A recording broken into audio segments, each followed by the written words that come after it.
2023. Miriam Nyambura, Citizen TV.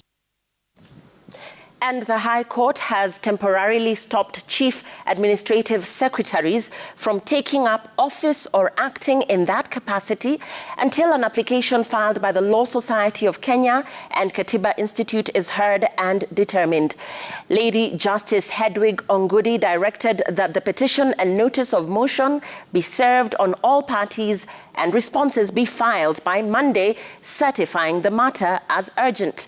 LSK and Katiba Institute have challenged the president's appointment of the CASSs, pointing out that he created 27 extra positions against the 23 allowed by the Public Service Commission. Steve Leto tells us more.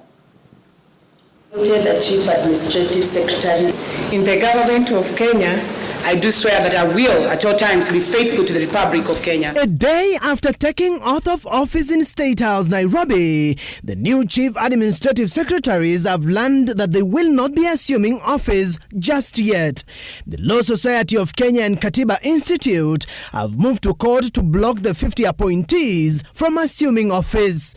In a turn of events Friday afternoon, the High Court granted prayers issued conservatory orders restraining the 50 appointees from assuming office or continuing to act as chief administrative secretaries. The court directing, as had been requested by the Law Society of Kenya, that the appointees be barred from earning any salary, remuneration and any benefit in the interim. The formation of the Government of Kenya is now complete. LSK and Katiba Institute, in their petition, argue that the president cannot constitutionally create an office in the public service except upon the express recommendations of the Public Service Commission. The petitioners pointing out that in October last year, the president requested the Public Service Commission to declare 23 vacancies for the office of Chief Administrative Secretary, CAS, a request that was granted the same day, triggering the recruitment of 23 CSs the following day.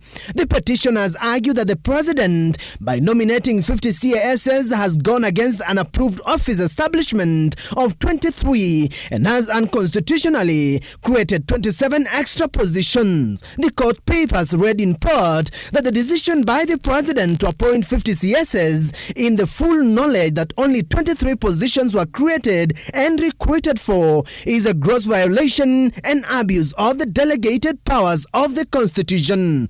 The petitioners want the court to quash the appointments on grounds that the president created 27 additional offices in the public service to be financed using public funds, violating articles on prudent use of public resources. Stephen Letos, Citizen TV.